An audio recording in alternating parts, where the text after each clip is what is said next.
उस गांव की कहानियां थीं। उसी पीपल के नीचे हर सुबह माधव अपना छोटा सा दाल चावल का ठेला लगाता था। ठेले पर एक भगोना दाल, एक भगोना चावल और कुछ पुरानी जंग लगी कटोरियां सजी रहती थीं। दिन भर की कड़ी मेहनत के बाद भी मुश्किल से 4-5 ग्राहक ही आते थे, और वह भी पेट भरने से ज्यादा मजबूरी निभाने। दोपहर की तेज धूप थी और ऐसा लग रहा था मानो पीपल के पेड़ की छाया भी आज थक कर हार मान चुकी हो। माधव अपने ठेले के पास चुपचाप बैठा हुआ था, जैसे जिंदगी से कोई जवाब मांग रहा हो। दाल ठंडी पड़ रही थी, चावल सूखने लगे थे और आज भी ग्राहक गिनती के ही आए थे। अरे माधव, हर रोज यही दाल चावल बेचता रहता है, कुछ नया करने का मन नहीं करता क्या? मन तो बहुत करता है भैया, लेकिन जो आता है वही तो बेच रहा हूँ। कुछ नया करने के लिए सिर्फ मन नहीं, हिम्मत भी चाहिए और पैसा भी। रोज रोज यही खाएगा आदमी तो वो भी ऊब जाएगा माधव। वैसे सच सच बता, इस दाल चावल से घर कैसे चल रहा है? हाँ भैया, कर्ज तो जैसे मेरे साथ साया बनकर चल रहा है। कमाता हूँ तो पहले उसी को चुकाने में चला जाता है, अपने लिए कुछ बचता ही नहीं। यार माधव, इस तरह तो पूरी जिंदगी निकल जाएगी। दाल चावल बेचकर आज तक किसी को आगे बढ़ते देखा है क्या?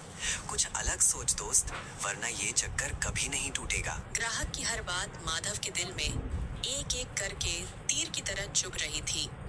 खेत नहीं है, दुकान खोलने के पैसे नहीं, और कुछ और बनाना मुझे आता भी नहीं। जो किस्मत ने दे दिया है उसी में किसी तरह गुजारा कर रहा हूँ। देख भाई, अगर जिंदगी में कुछ बदलना है ना तो डर छोड़ना पड़ेगा। आजकल लोग सिर्फ पेट नहीं, नया स्वाद ढूंढते हैं। कुछ अलग करेगा तभी लोग रुकेंगे और तेरा ठेला देखेंगे। ग्राहक चला गया, लेकिन उसके शब्द माधव के मन में तूफान छोड़ गए। माधव ठेले के पास खड़ा रह गया, खाली सड़क को देखते हुए, और पहली बार दाल चावल से आगे कुछ और सोचते हुए। ग्राहक के जाने के बाद भी माधव अपनी सोच में डूबा रहा। तभी सड़क के उस सिरे से एक औरत अपने छोटे बेटे का हाथ थामे ठेले की ओर धीरे धीरे बढ़ती दिखाई दी। चल बेटा, यही दाल चावल खा लेते हैं, आज बहुत भूख लगी होगी। नहीं अम्मा, मुझे आज दाल चावल नहीं खाना। तू फिर क्या खाएगा बेटा? यही तो मिलता है।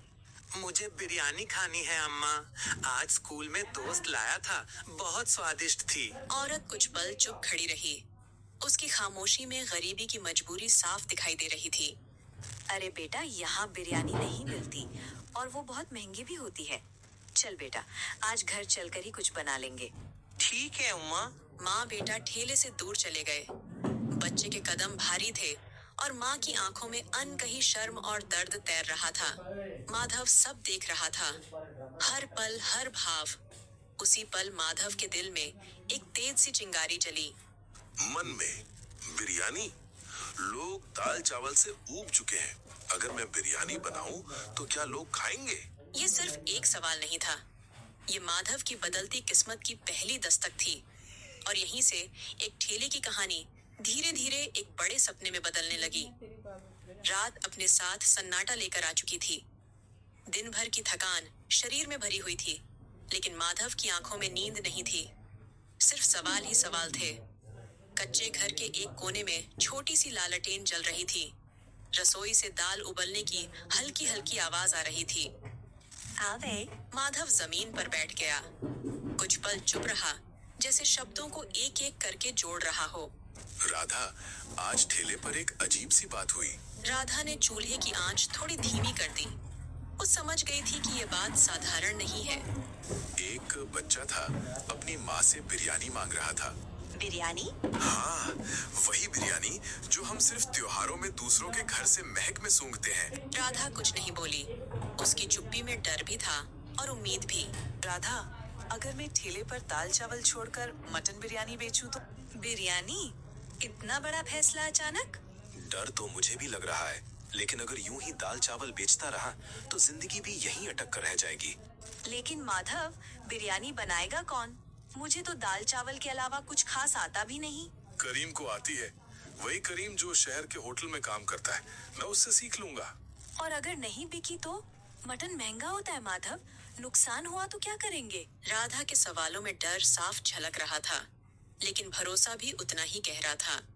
सच कहूँ, डर तो मुझे भी लगता है, लेकिन आज आपकी आंखों में जो भरोसा दिख रहा है वो पहले कभी नहीं देखा।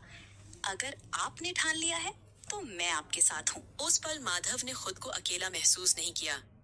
राधा, अगर ये चल गया ना तो हमारे बच्चों को कभी खाली पेट सोना नहीं पड़ेगा। भगवान मेहनत कभी बेकार नहीं जाने देते।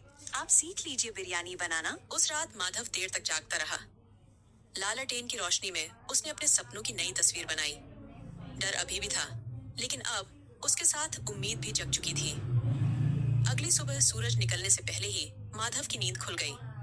पूरी रात आंखों में सिर्फ एक ही सपना था, कुछ बदलने का। चंदनपुर की पगडंडी पर हल्की धुंध छाई थी, लेकिन आज माधव के कदमों में थकान नहीं थी, सिर्फ उम्मीद थी। कुछ देर बाद वो करीम के छोटे से घर के सामने खड़ा था, दिल में डर नहीं उम्मीद लिए। करीम भाई, मैं हूँ माधव। अरे माधव, इतनी सुबह? आजा भाई, अंदर आजा। माफ करना इतनी सुबह आने के लिए, लेकिन दिल में एक बात अटकी हुई थी। बोल भाई, तेरे चेहरे से लग रहा है आज कोई बड़ा फैसला लेने आया है। माधव कुछ पल चुप रहा, फिर उसने अपने शब्दों को हिम्मत दी। करीम भाई, मेरी हालत तो जानता ही है। दाल चावल बेच बेच कर जिंदगी बस किसी तरह चल रही है। कर्ज बढ़ता जा रहा है और आगे का रास्ता धुंधला दिख रहा है। हाँ भाई, तेरा संघर्ष मैंने देखा है। बोल, क्या मदद चाहिए? माधव ने गहरी सांस ली। मुझे मटन बिरयानी बनाना सीखनी है। मटन बिरयानी? अरे बस इतनी सी बात। मुझे लगा कोई बहुत बड़ी परेशानी होगी। बिरयानी सीखनी है तो सीख लेगा माधव, लेकिन एक बात याद रखना, ये सिर्फ खाना नहीं है, ये सब्र का काम है। सब्र तो है भाई, बस सही रास्ता चाहिए। बिल्कुल। फिर चावल उबालना, तेज पत्ता, इलायची और थोड़ा सा नींबू। सबसे जरूरी है दम, धीमी आंच और पूरा सब्र। माधव हर बात दिल में उतार रहा था। करीम भाई, अगर ये सीख गया ना तो मेरी जिंदगी बदल जाएगी। जिंदगी बदलने की ताकत तेरे अंदर पहले से है, मैं तो बस रास्ता दिखा रहा हूँ। उस सुबह माधव सिर्फ एक रेसिपी नहीं सीख रहा था, वो अपनी तकदीर पकाना सीख रहा था। करीम के घर से लौटते वक्त माधव के कदम हल्के थे, लेकिन मन में एक बड़ा सपना चल रहा था। सूरज अभी पूरी तरह निकला नहीं था। गांव की गलियों में हल्की ठंडक थी। आज गलती की कोई गुंजाइश नहीं थी। राधा, आज सब कुछ दिल से करना है। दही, लाल मिर्च, हल्दी, हरी धनिया, पुदीना, एक एक चीज माधव को करीम की बातें याद दिला रही थी। मटन मसालों में अच्छी तरह लिपट चुका था। अब बारी थी चावल की। नींबू डाल दूं? हाँ, थोड़ा सा ही, खुशबू के लिए। जैसे ही चावल उबलने लगे, घर में एक अलग ही महक फैल गई। यह सिर्फ बिरयानी की खुशबू नहीं थी, ये उम्मीद की खुशबू थी। अगर ये चली ना राधा तो सब कुछ बदल जाएगा। चलेगी, मेहनत कभी खाली नहीं जाती। अब मटन चूल्हे पर था, धीमी आंच बिल्कुल वैसी जैसी सिखाया गया था। माधव खुद से फुसफुसाया, जल्दी मत करना, सब्र रखना, मेरा भी जैसे जिंदगी उबल रही हो। जब मटन लगभग पक चुका था, उसके ऊपर चावल की परत बिछाई गई, ढक्कन रखा गया, दम लगाया गया और वक्त जैसे थम सा गया। कुछ देर बाद माधव ने दम खोला। भाप के साथ एक तेज गहरी लुभावनी खुशबू बाहर निकली। दिल बहुत तेज धड़क रहा है। राधा लगता है बन गई। लगता नहीं, सच में बंदी है। उस सुबह माधव ने सिर्फ बिरयानी नहीं बनाई थी, उसने अपने सपने को पकाया था। गांव का चौराहा जहां रोज लोग आते जाते थे, आज वहां कुछ अलग था। माधव ने ठेला उसी जगह लगाया जहां बरसों से दाल चावल बिकता था, लेकिन आज बर्तन से उठती खुशबू कुछ और ही कहानी कह रही थी। दम खुलते ही मटन बिरयानी की महक हवा में फैल गई। अरे, ये कैसी खुशबू है? लगता है कहीं बिरयानी बन रही है। लोग रुकने लगे, देखने लगे, लेकिन कोई पहले आगे नहीं बढ़ा।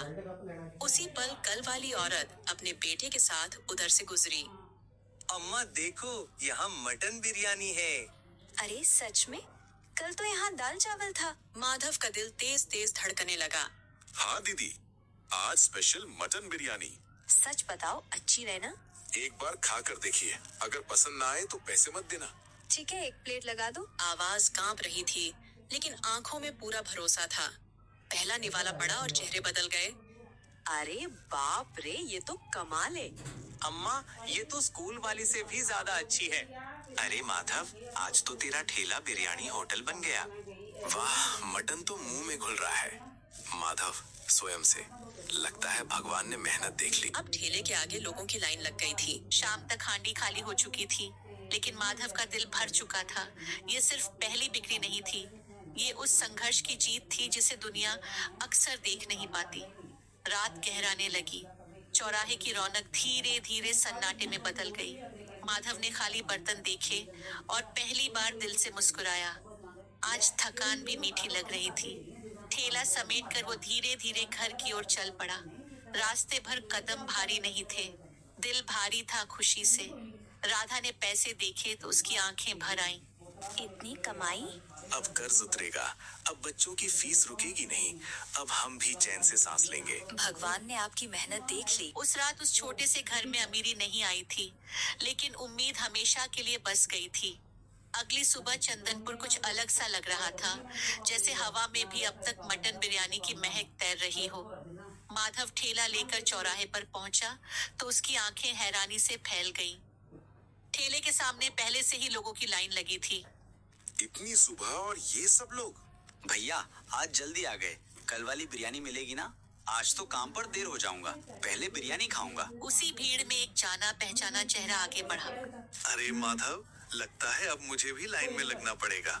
करीम भाई, अगर तू ना होता तो ये दिन भी नहीं देख पाता। मैंने तो बस मसाले बताए थे, दम तूने खुद लगाया है दोस्त। अब से तू दाल चावल वाला नहीं, बिरयानी वाला माधव है। कभी सोचा नहीं था लोग मेरे नाम से मुझे बुलाएंगे, इतना प्यार देंगे। आप सबका दिल से शुक्रिया।